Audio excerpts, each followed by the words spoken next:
With that said, I'm going to introduce Eric Ott, my partner in DeepRoots. Hello, Eric. How are you?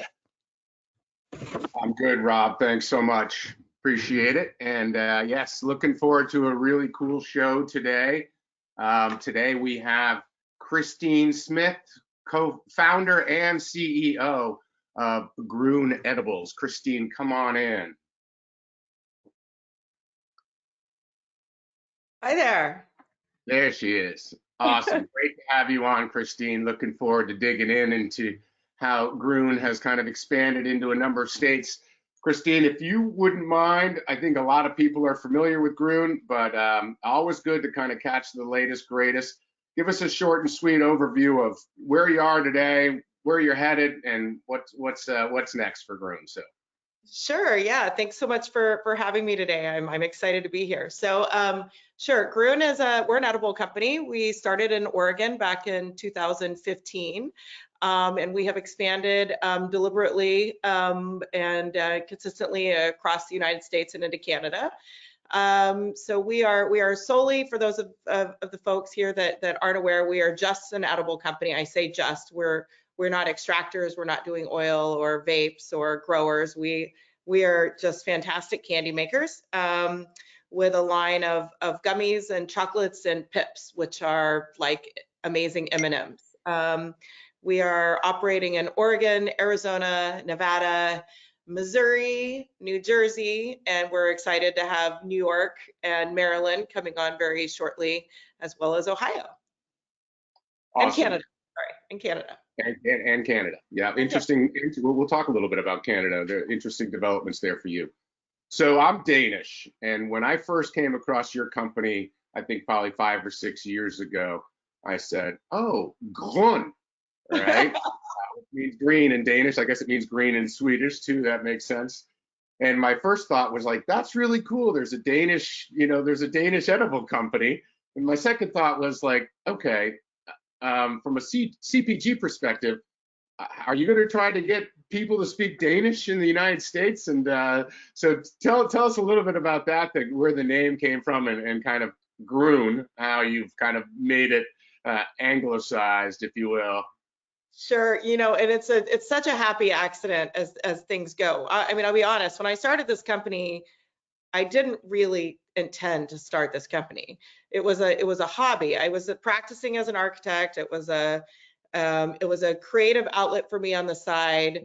It was something I was experimenting with, and I studied in architecture in Denmark back in the 90s when I was in college, and fell in love with everything Scandinavian, and just really found the word in Grön simply means green, and you can pronounce it correctly.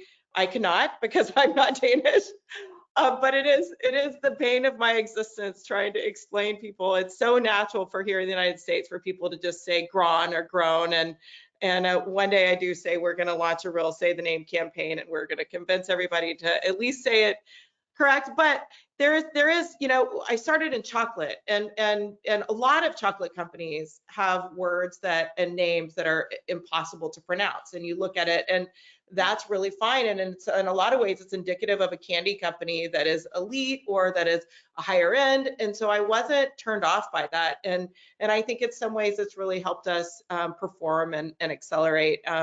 But it is challenging to get people to say it correctly. I love it. It's a winner in my book. So we're going to talk about a couple of things today. We're going to talk about how you leverage your core competency in terms of innovation, and how you actually, export your products into new states, new markets, and kind of maintain that level of CPG consistency. But that's not the only thing that makes you truly unique. You have a very unique business model. I think one we've encountered with about 5 or 6 different cannabis brands. Everyone's doing the licensing deal. Here's my brand, here's my packaging, and knock yourself out and send me those mailbox checks for like 5% of revenues. That is not what you're doing. Give us a little bit of overview on your unique approach, which maybe we call the reverse license. I don't know if there's a name for it yet, but give us an overview on how you go to market and what's different about your approach. Sure. Yeah. So we actually do call it a reverse licensing model. We are an asset-light company in the sense that we aren't going into markets and purchasing a license, buying a building, setting it up under that. And a lot of the markets that we're going into, they may be vertical license. So one license is controlling the whole aspect of from retail down to growing. So we are, the reverse licensing model is the model where we go in and we actually look for license holder that have excess space and are looking to capitalize on that excess space. So we go in, we rent the space from them, we pay them a royalty to operate under their license, but we are in effect controlling our own destiny within that space. So we do this for two primary reasons. One is for control and one is agility. So by doing this, we're able to control not just the product itself and the consistency and effectiveness of the product, but we're able to control new releases and how we're managing that, the relationships with our customers, the relationships with bud tenders, pricing and promotional activities, national marketing campaigns, all of those things that we're able to do at a much quicker path and then it's the agility, right? Being able to move really quickly, being able to pivot very fast. And that's really hard to do in a traditional licensing model.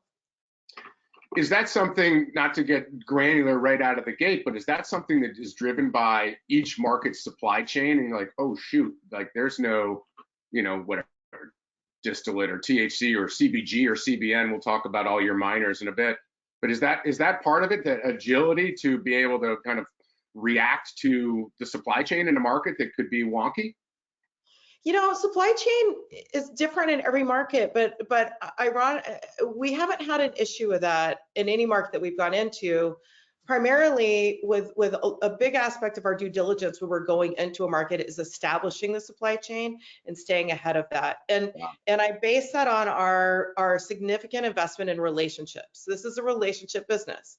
So making sure that we are tied into suppliers that have that really plays a big role into the states that we go into, right? I mean, we could look at two different states and they could on paper both look like fantastic revenue streams, but when you look at it, this one is maybe controlled there's no biomass, they're coming on board, there's only 3 players that control it. It looks like we might have an issue with supply chain versus another one that could make a determining factor in which market we enter in first. But the notion of us being able to do this reverse licensing model, if we're doing it correctly, we're setting it up where we have the ability to control the relationships of where we are bringing that biomass in. Ideally, it's through our license partner if they're producing biomass. If they're not, then they are acting on our behalf to go out and find it for us with the providers that we're establishing. Nice.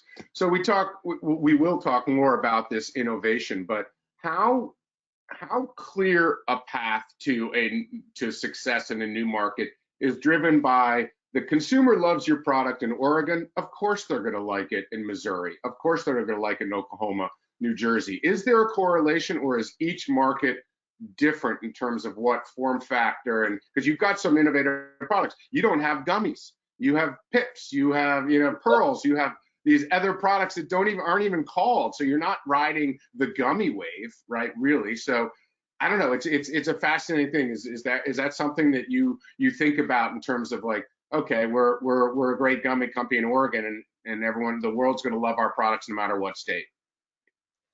Well, I mean, there are lots of good gummies out there. There are lots of good candy products, not just in cannabis. There are just like there's lots of good cola products out there that people are buying, but there's still Coke and Pepsi that people come back to as the go-to. Not to say that there is a Spindrift or there's other things that are out there. So, we make a great gummy product, we make great candy, but there's lots of other people out there that I can say make exceptional products too. A lot of it comes down then to how are you marketing it? What is the consumer getting that they feel good about, right? Not only are they getting a product that they love, but they're getting it from a company that they can stand behind. I think this market is still really infantile right now.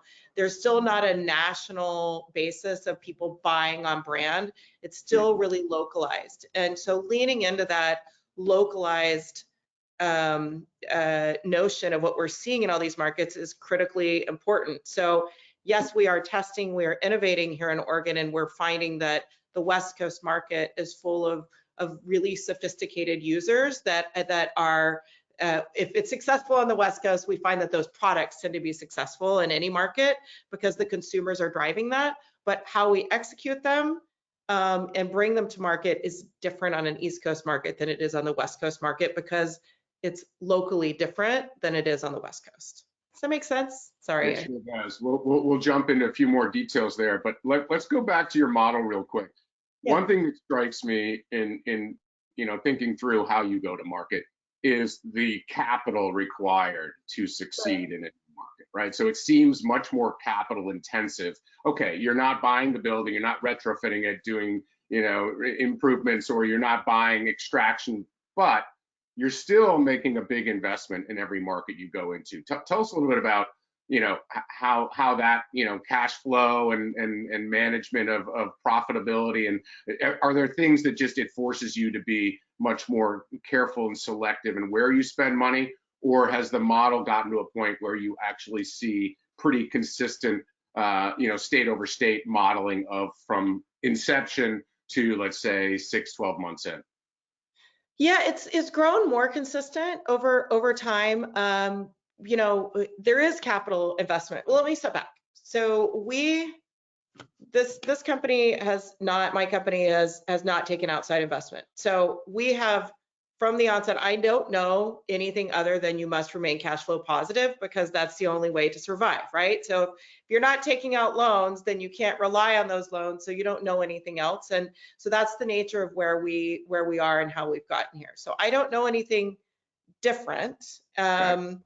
But so that has set us up to run this asset light model, which is what we do, right? So it has led us into this formula, which has driven us into this reverse licensing model.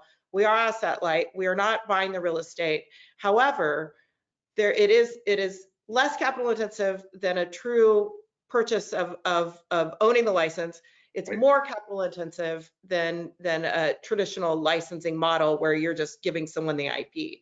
So we are doing an investment, and it is a commitment into a market because we are building out a space. We are hiring staff.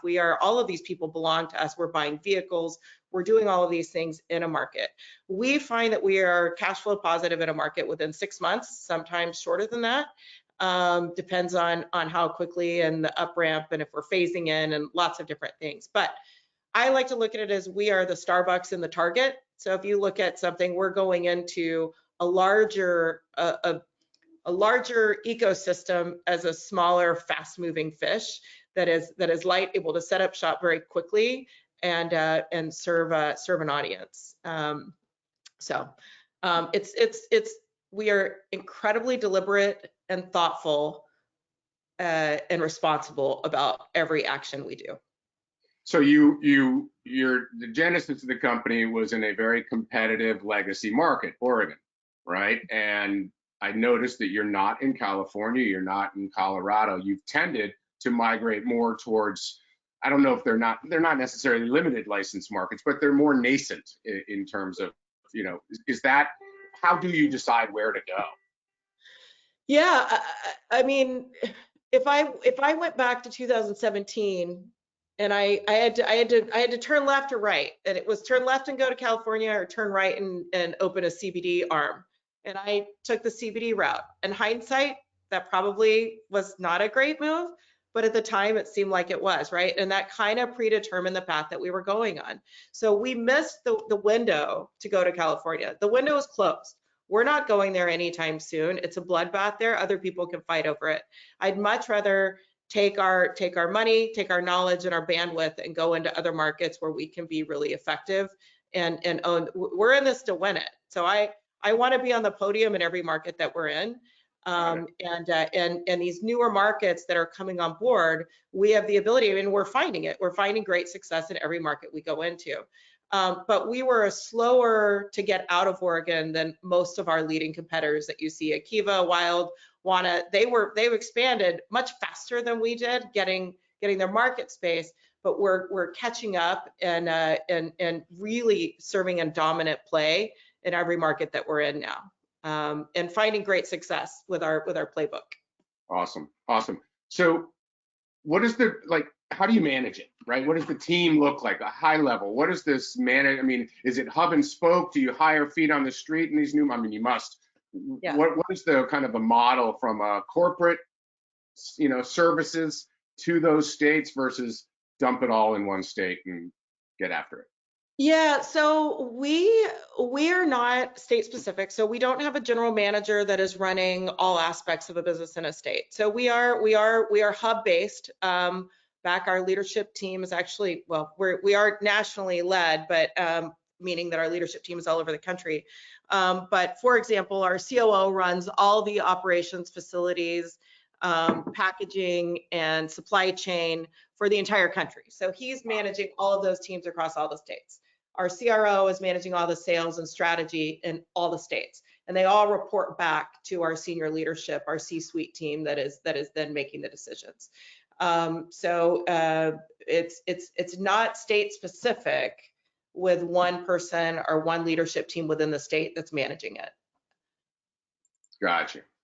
Let's talk a little bit about, I want to get to the good stuff, but before we go there, let's talk about that partner, right? What are you looking for in a partner? What makes a good partner? What makes you a good partner? But what are you looking for in terms of assets and characteristics in your partner?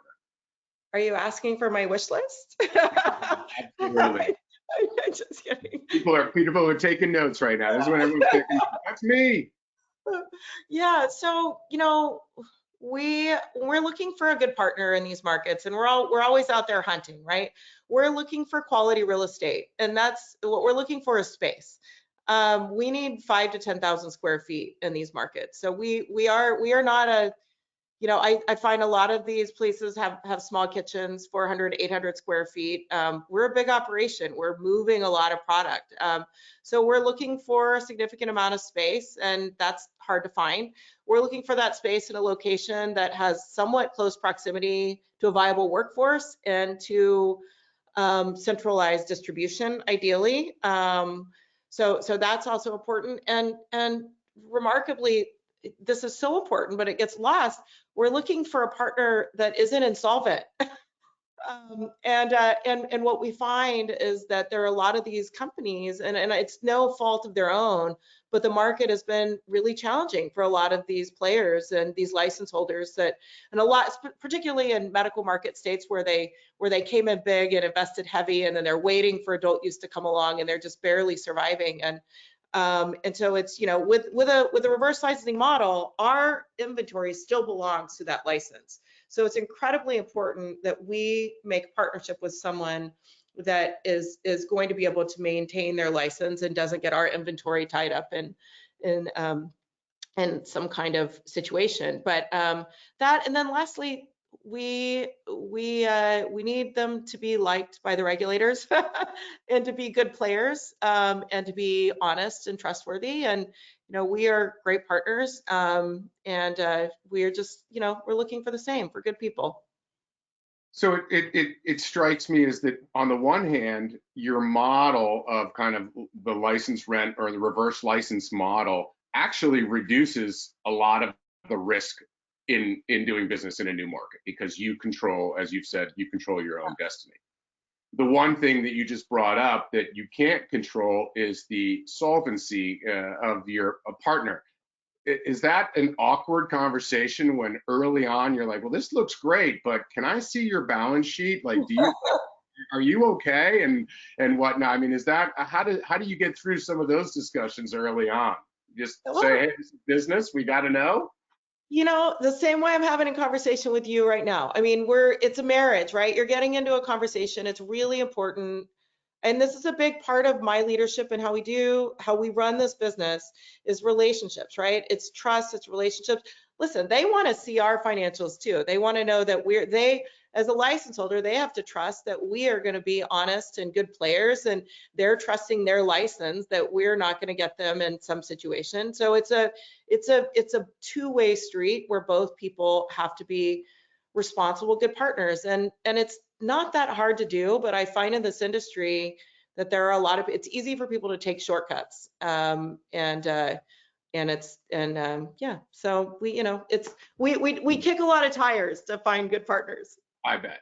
I bet. And then, so then you get to a point where, you know, you've gotten comfortable with the space, the location, you've gotten comfortable with their role in the ecosystem, their regulatory relationships, you've gotten comfortable with their balance sheet, right? Now it comes down time to saying, okay, well, let's talk about the business model at a high level, right? What are those discussions like? Are they, you know, do you develop a business plan together and then split the profits, or what goes into the discussions around the rev share or the reverse license model? Well, we have a set formula, and without going too far into details of what that looked like, I'll say it's very lucrative for our partners, and they're generally quite happy with it. It's essentially collecting mailbox money to a cent. So we manage everything. We're not looking for help with packaging, with distribution, with sales, with operations. We bring in our own equipment. We will build out the space. We will do everything. So we are doing capital improvements to their building.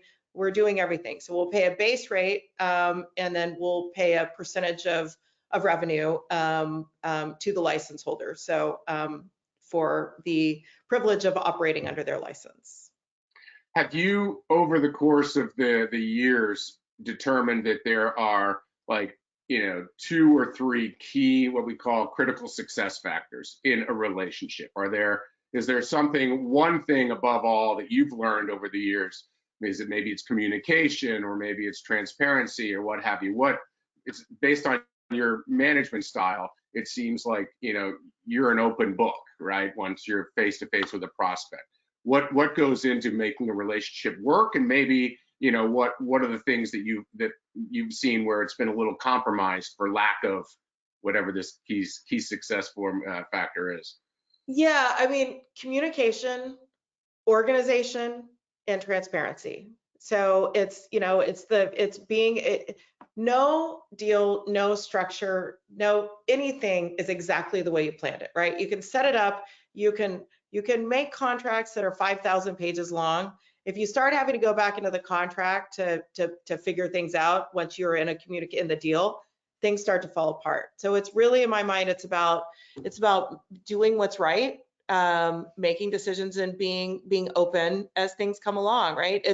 There's a lot of complicated measures with doing the structure and the way we operate under someone else's license, and in the sense of communication with the license holder, making sure we're doing the compliance correctly, making sure we're doing all the due diligence aspects. So from their team and our team, and the communicationness and the willingness to work together and wanting, it's amazing if you're intent on making something work with someone, how well you can perform. But you have to your intent has to be pure and honest in that.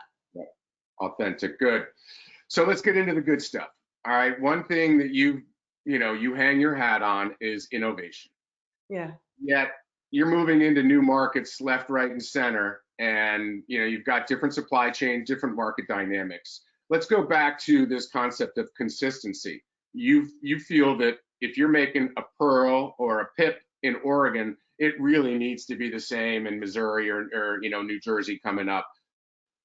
How do you do that, right? How can you be certain you're going to deliver on that experience?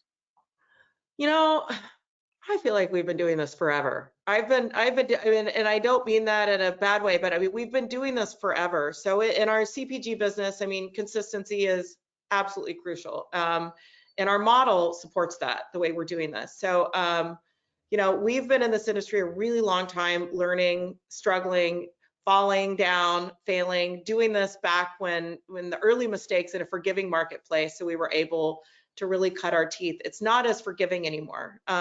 So that experience, I mean, gosh, our senior leadership has over 60 years of cannabis experience combined, which is a lot. So, I think that's really helped us by being able to control that and be able to bring our staff. So we're not just cultivating innovation here at our hub, we're cultivating people. So we're bringing in our people, we're training, they're learning our culture, they're learning our processes, they're learning our systems. So then when we deploy those people out into other markets, almost like astronauts, right? They're carrying our culture, they're carrying our systems forward. We're not just going somewhere, hiring people and then leaving. we're actually sending people, planting people back. So we're cultivating these people back at our headquarters and then planting them out into the world. So one of the things I noticed in experimenting with your products, which are phenomenal, is the degree to which you use the minor cannabinoids in your product formulations, which makes a ton of sense. And then there's a lot of a movement in that direction now from edible manufacturer, but you seem to be on the cutting edge of that. Is that a supply chain issue that is meaningful for you to deal with CBN, CBG, and because they're really core? There's a few products you have out there that are just straight THC, but I'd say, I don't know, 60, 70% of them have some minors in it. Is that a challenge for you to kind of, deal with all the minor cannabinoids and let alone live resin, rosin, and all these outdoor, I mean, you've got so many different things coming at you to give this consistent end user experience. What are the challenges and the ways you mitigate that? Sure. I mean, there isn't one state that is the same as another. So right now, the pearls are the only product that we have been able to carry into every state that we operate or that we're opening soon. Not because we wouldn't like to have other products there, but because the regulations preclude them. For example, our megas, which are our high dose products, and our mini bars are not allowed in New Jersey. We can bring them into some markets, but a different form factor. So I'm not answering the question, I'm sorry, that you asked, but that is one of the challenges that we have with bringing these products into all the markets. Minor cannabinoids are similar. So in New York, we can't bring some of the minor cannabinoids that we have. Oregon has restrictions on artificially derived cannabinoids, which is its own bag of worms to open. Oregon requires that all minor cannabinoids are brought through metric and tested just the way THC is. No other states require that. So we supply all of our minor cannabinoids from a fantastic company here in Oregon, FloraWorks, that meets all of the state standards, which are the highest and most strict standards in the nation for minor cannabinoids. And we outsource those to other states. And that is state compliant. They are derived from CBD and from hemp. So we are allowed to send those to other markets. But that is how we control that. And we 100% are controlling that from our hub. All of our packaging, all of our minors, all of our ingredients, all of those things we're able to pull those levers ourselves. Well, that's very efficient. And I guess it tracks back to what you said about being agile, because I guess sometimes you need to be agile in terms of what products you're launching in the market. Is there a set, like, do you go into a market and say, all right, we've done the due diligence, we know that these are the 3 products we're going to launch with? Or do you just go in and react to the market, what it allows you to launch, and then figure out, like, how do you determine what you're launching? No reacting. Yeah. No, everything is pre-planned. Everything, whether it looks like it or not, there is intent behind everything. And generally we're always launching with pearls, and we launch with pearls. It's our 10-piece gummy. It's our best selling. If we're able to bring megas into the market, it's a gummy market. Gummies are 70% of the edible market. So launching with that is our surest way to be able to take market share in a market. And it's a great way to not just what the market is driving, but I go back to, we are a company of people. And the success that our staff brings, our people, and my people that work here are the most important asset we have. We make great products, but we are a company of exceptional human beings. And setting these people up for success in this market is really important. So going in with a product line that we can really build confidence with our team so that they're able to get real success. And then we can start to bring some of the other products in that are a little bit harder to make. Pips are our most labor intensive and most complex product. That's generally the last product that we bring into market, not because the market wouldn't like it, but that would not be setting our team up for success if that's where we started. But it does have to do with where the market ties to. So you used the term before, asset light, but you're really people heavy, right? I mean, this is people heavy. Right. So when you organize your team from Oregon and you say, all right, we're going into Missouri, we're going to this new market, to what degree are you hiring feet on the street there versus bringing in the team? It's like, okay, guys, it's a week in Missouri. We're going to visit the dispensaries, and like the team comes in with the culture, with the products, with the philosophy, and you kind of, you know, expand from there? Or do you kind of, what's the model? How do you deal with like finding good people in local markets? That's got to be a challenge.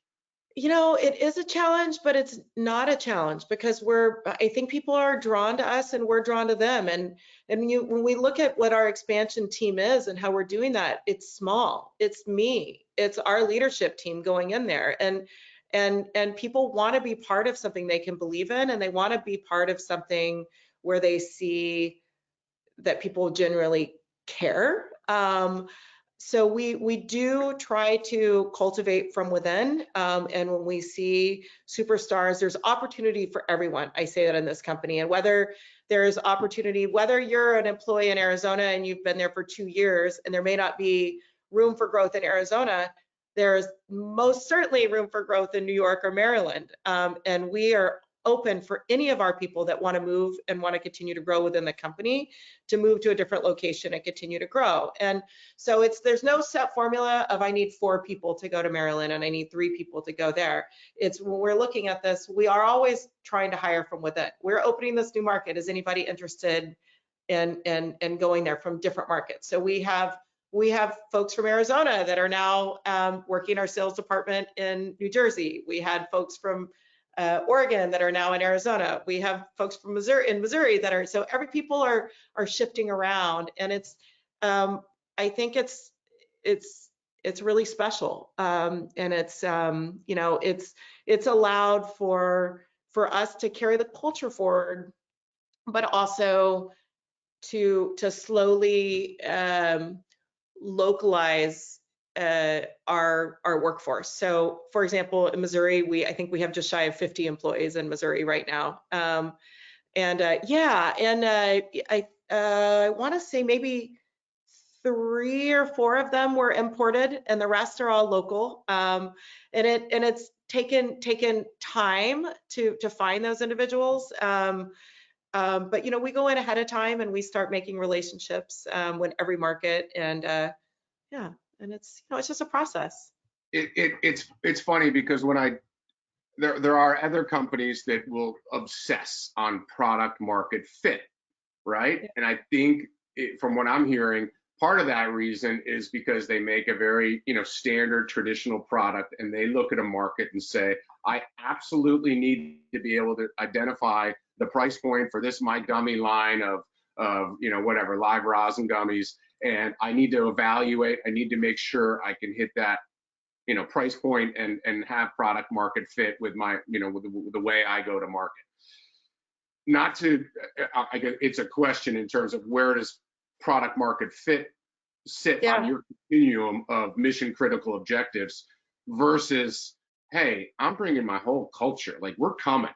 Right? We're coming into your market, and you know, I'm not going to freak out about product market fit. We're here to compete. We understand it's competitive, you know, and I don't know if it's going to be perfect, but our marketing and our power and our brand and our woman to own, right? Yeah. Where do you sit on that continuum of like the over analytical versus the over, you know, overstating on the marketing side? Not overstating, but like, where are you on that continuum? How do you think about that? I have individuals on my senior leadership team that are extremely data driven, that are looking at those pieces, right? And that's a critical piece of where we go. And we must stay cash flow positive. We must understand our COGS. We must be competitive. We must do all of those things. But equally, or possibly more important, is the relationships that we have with the folks that are in market and what that looks like, right? Not just my people on boots on the ground, but who's making the decision, the buying decisions with these retailers, and how can we support these retailers that make them successful? This is a relationship business. It's a relationship business. And that is critical to our success. And I go back to, like, if there's a race to the bottom, and you see it, we see it in every market, and people just continue to give products away. And if that's the route that people are going to go, pretty soon there's no profit left, and you're training the consumer to only buy on price. I don't think it's the right thing to do. I see it happening with where things are. We have made a decision to, and of course we will stay price competitive, but we are leaning into other aspects that make us a successful company. And it's relationships, it's authenticity, it's a desire to support our retailers and to provide a service to consumers that they can buy something and feel really good about what they're buying. Because ultimately, people want to feel good about the company they're supporting. They want to believe in it. And the market's still really infantile, but we'll get there. So you feel that, is it fair to say that when you go into a market, you obviously have a marketing program and how you communicate to users to hopefully get them to come into the store and ask for your product? But given the nascent state of the market, it does seem like your view is that my customer is the dispensary. I need to empower them and make them successful by hook or by crook with, because at the end of the day, it is ROI. They're looking to make money. So do you put a heavier emphasis on the retail partner early in the expansion stage? And then once you kind of solidify those relationships, then you kind of expand out to try to get that consumer to create demand? Or is it a combination? I'm hearing like, I'm here for you, retail owner, right? And that's 100%. We are here for the retailers. We are Nordstrom service. We are here to serve and to provide and to be great partners. I feel the same way to the industry and the folks that are working in this industry, not just my people, but other folks. These bud tenders and these retailers, they're working really hard in a lot of cases for not a lot of money. They're in this profession because they really love the product and they believe in what we're doing. They really believe. And when they can be part of something and support a company that believes as well and is actually there and showing up, just showing up, like, that really makes a big difference. And I mean, I go into every retailer I can and meet these people and talk to them. And we're with cannabis to New Jersey and meeting all their staff in the retail. And when you talk to these people and your boots on the ground and you hear what they say, it impacts and it changes how we communicate. And that has been really integral to our success. I mean, there is no coasting in this. I work really, really hard. I say we all do, but it's not just high level. I'm looking at numbers and data and making choices. I'm touching the ground and being able to cultivate it and see what's happening out there and tweaking as we go with our staff. Every market's a little different. We can't approach Missouri the same way we approach New Jersey, and we can't, just like I have a 19-year-old and a 9-year-old, I can't raise them both at the same level. I have to parent my 19-year-old differently than my 9-year-old. So every state is at a different stage of development. Yeah, I think that's fascinating, because I think what you're saying is in the beginning, right? So you're not using Google AdWords and Facebook, like these paths to creating brand awareness really don't exist. So Instagram's huge, but what you're dealing with is using the relationships that you develop with the retailers as a conduit to reach the consumer. So you've got to empower these people to believe in more than the taste of your product and the effect, but in what you stand for and what Correct. You're all about, right? And that's a fascinating challenge, but it's a beautiful thing when it works, right? That all of a sudden you talk to a consumer and they're kicking back what you want them to say, what you told that bud tender you were all about, and what the consumer now walks away thinking.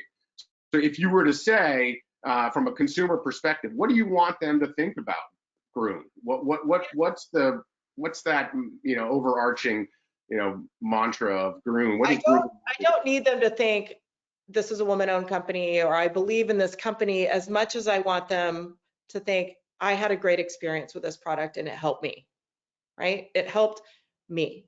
It made me feel better. It made me sleep at night. I am a better person and I am of myself by using this product. It helped me be better. That is all. At the end of the day, that is what we are here to do. We have a remarkably heavy responsibility, I believe, as edible providers to serve as the gateway into this industry. And some of these folks, there's today's customer and there's tomorrow's customer. Today's customer, their users, their experience, that's a great consumer base. But the The unknown is all the future consumers. And those folks, we may only get one shot with them, right? They may only try this once. And if it's good, they'll try it again. If it's not, they may never come back.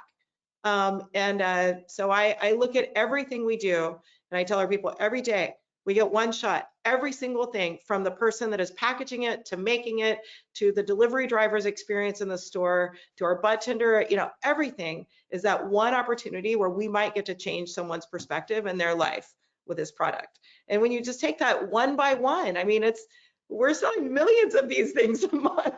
Right. Right. No, it's truly word of mouth. What you're saying is, at this early stage, we've got to show up with a great product, great customer service, and the consumer's got to love us, and that is our task. And that's no small task. I make it sound much smaller scale than it is. I mean, it's happening on a larger scale, but that's the crux of it, right? I mean, we lean back to it. It's customer service. It's delivering an exceptional product at a great price, keeping it in stock, making sure that our retailers don't stock out, so that we're great partners for them. We show up, and consumers are coming in and they're asking for our products, which makes them happy. That's the supply chain. That is how normal business works. For whatever reason, cannabis hasn't operated like that historically. Yeah. So what is the hardest part about state by state expansion? Like, what keeps you up at night? I mean, a lot of things, I'm sure, or maybe you're taking the CBN gummies and you're actually sleeping fine. But what's the hardest part about your state expansion strategy? The hardest thing, and I bring a lot of analogies back to being a mother, is raising, well, I think of all my children like this, but it's raising all of them in different stages of development, right? So New Jersey is an infant, Missouri is in second grade, Oregon is in college, and all of them need different love and different affection and different scale. So and it's very easy to focus on the new states, right? Going east, and they're bright and shiny and they're brand new, and we've got to put all this attention on them. But Oregon and Arizona still need a lot of attention, and they still need to they don't want to be left behind. And so as we grow and as we continue to add on new markets, being able to make sure that we are maintaining and consistently still growing in our legacy markets while we bring on new markets, and we're looking forward with all of the trends, that is what keeps me up at night, and where I'm driving my teams, is how are we making sure that we're continuing to grow in every market we're in? Because that's when I look back on growth and where people have gone, they grow really fast, but they lose it because they're not able to maintain in their existing markets. And that's really critical. So, we're doing it in Oregon. We're still gaining market share year over year, which is just fascinating to me, and I'm so proud of it. It's the same thing in Arizona and Nevada. So we're really, really excited about those markets. But yeah, that's, all the normal things that we all are fret about in cannabis, banking, and all sorts of things keep me up at night too. But things that's specific to our company with where we're going really are how we maintain growth in existing while we bring on new markets. If you had mentioned earlier that you didn't come to California. There was a window, and everyone's in California, and even like groups like WANA decided after trying to make money here, they left, and it's still very competitive. But it's in terms of the market dynamic. You had mentioned where you're looking for more greenfield opportunities, newer opportunities. But you mentioned that from a marketing perspective, you didn't want the consumer to be walking out of there saying, I like this product because it's a women-owned business, right? That's not the correlation that you're looking for. But how does the fact that you are women-owned and you operate your company a little bit differently, how does that play as a competitive driver for you? Is it an advantage? Is it something that you have to make clear? I mean, how does that play into your strategy of being a women-owned business in cannabis? Well, I'll be honest, I don't think about it in the sense of that we're going to go out and market this as a women-owned thing. I think it's really amazing, and I'm really proud of it. Probably the biggest impact of that would be the leadership style and how this company is run. And it's very, very, there's a lot of I hope, I believe there's inclusiveness, transparency, empathy, and collaboration. So while I'm the CEO, I have a strong leadership team of 7 individuals, almost like a tribal commune of where we make decisions as a whole. So that funnels down. So we're all able to understand what the directive is. If we're going to go into a market and we decide, and it's not just me saying go open Ohio, it's my team going in there, we come back and we talk about it and we say, does this make sense for us? These are the reasons why or why not. And then we make the decision. And that is more of a female attribute and a way of leadership that I've seen versus predominantly male run companies. And that funnels down to our staff across the company. So I think women make exceptional leaders. I think there need to be more of them. I just got back from Finland last week, and I think it's remarkable that Finland now has to hold 25% of their university space for men because the women are taking over all of their universities. And I just think that's amazing. You know, I think it's really, I'm not going to win this game by brute force or by money. So the way Grön will win is by being, we are smart, we are good players, we lean into the things that we're really good at. Yeah. So, but we are here to win. We're here to win at the end of the day. Yeah, it's not that we're not competitive. We're hyper competitive. It's just Yeah. you just have a different aura about. Well, I'm kudos to you because I think the industry needs more people like you, and I think that they think that way. So kudos. So then, as we think about it, what happens when? So you've got like, all right, I'm staying out of California, I'm staying out of Colorado, what have you, these more mature markets. But then you get Nevada and Arizona and all the, all your main competitors, at least on the edible side, are starting to, at some point you're crossing over with everybody. So that the mature market is, maybe not where you launched, but the immature market all of a sudden becomes mature. Missouri, I don't know specifically all the details, but I think most of your competitors are there.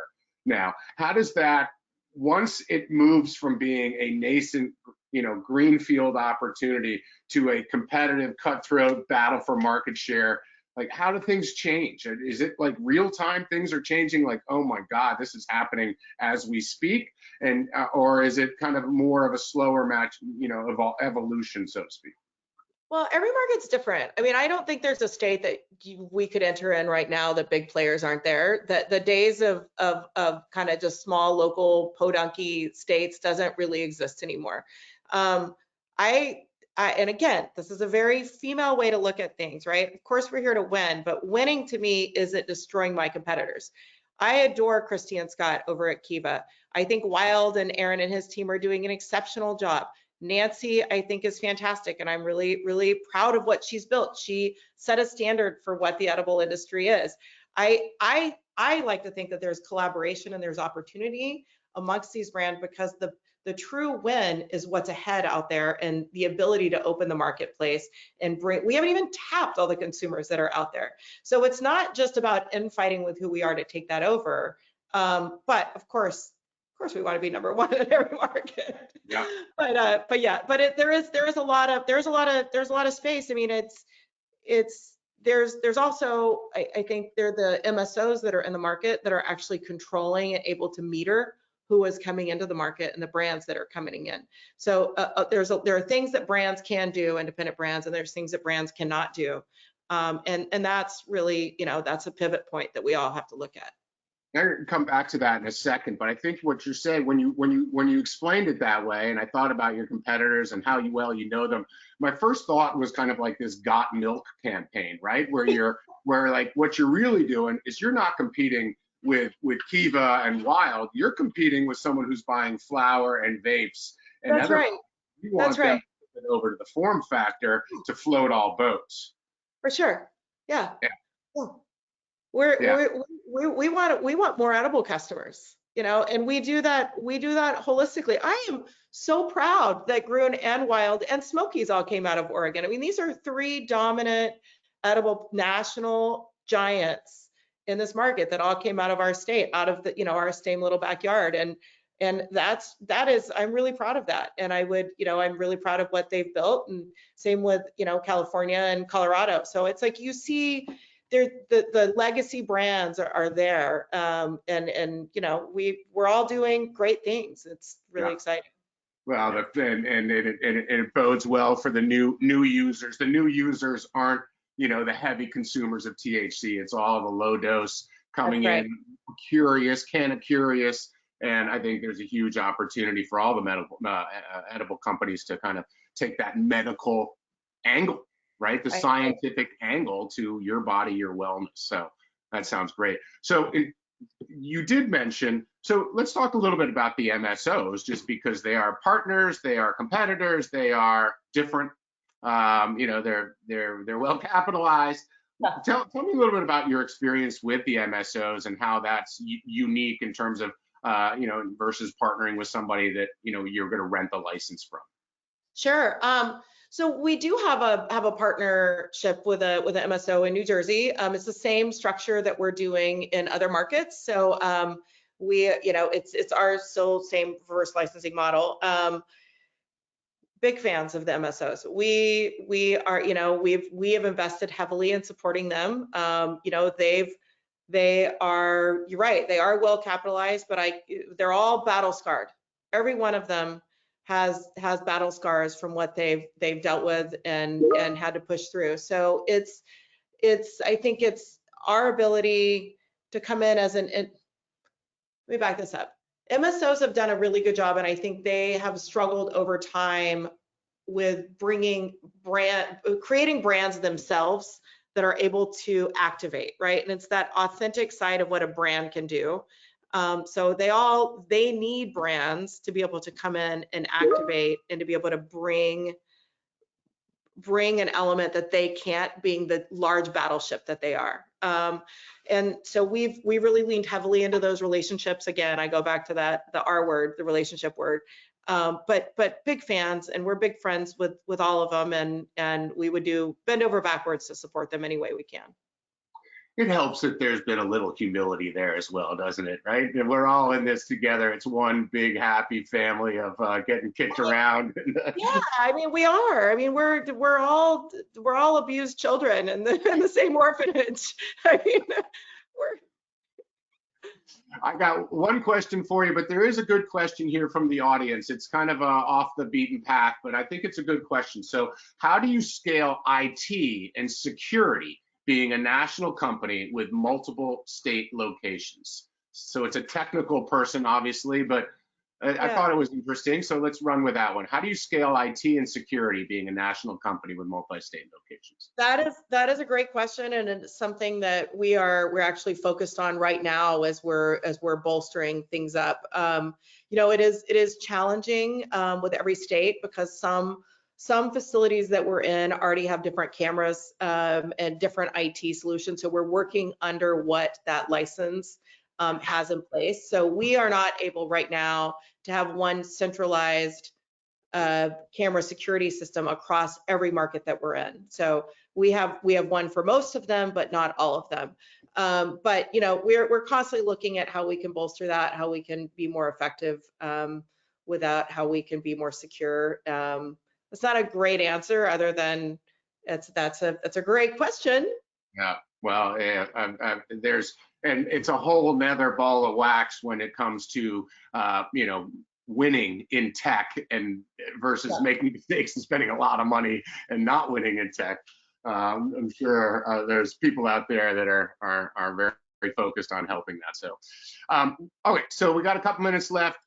2024, it's January. You've got plans for, let's see, New Jersey, New York, and Maryland. And Ohio. All right, good. So 4 markets in 2024. That'll bring you darn near close. That'll be 9, right? That'll be, wow, that's a lot to bite off. You are a busy lady. What else about 2024? Is that just kind of laser focused on those 4 markets? What else do you think? What are you hoping for in 2024? I really hope we see some movement from the feds on descheduling or deregulation, and I'm not holding my breath, but I'm really hopeful that we see something this year. I'm really excited about some of the movement that's happening. So I hope the industry can see some relief. I think that would be a real boon for all of us. You know, I'm really excited for where the industry is. I'm really hopeful. I want to see continued success for everyone that is in this industry. I think it's good for all of us. And I'm really excited for us to be launching on the East Coast and having more of a presence there and filling in the Midwest. Well, Christine, you are a trailblazer. I will say, when you do get to the East Coast, I highly recommend these 1-to-1-to-1 pips. They are absolutely phenomenal. These are nighttime sleeping aids, which work really well for me.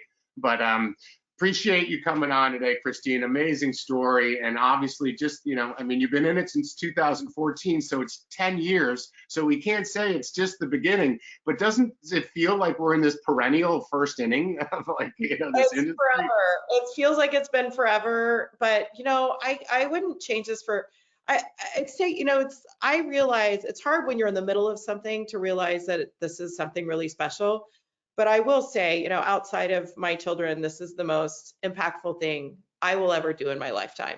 And I hope every day that I'm able to instill that with our people and also with the products that we're doing. I mean, we're really changing people's lives, and just really, really proud, you know, inspired to be part of this. So. Yeah, no, one person at a time, right? We all are doing that. And you've got phenomenal products that make those conversations both easier and enjoyable, especially after the fact. So, Christine, thank you so much. Grön for those Scandinavians.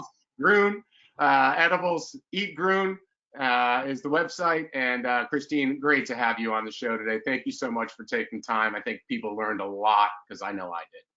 Thank you. Thank you again. All right, folks, stay tuned. We'll be on again in a month with some to-be-named guests coming back into following Christine's footsteps. Thank everyone for joining today. Have a great rest of your day, and we'll talk soon. Bye, Christine. Bye-bye. Cheers. Bye-bye.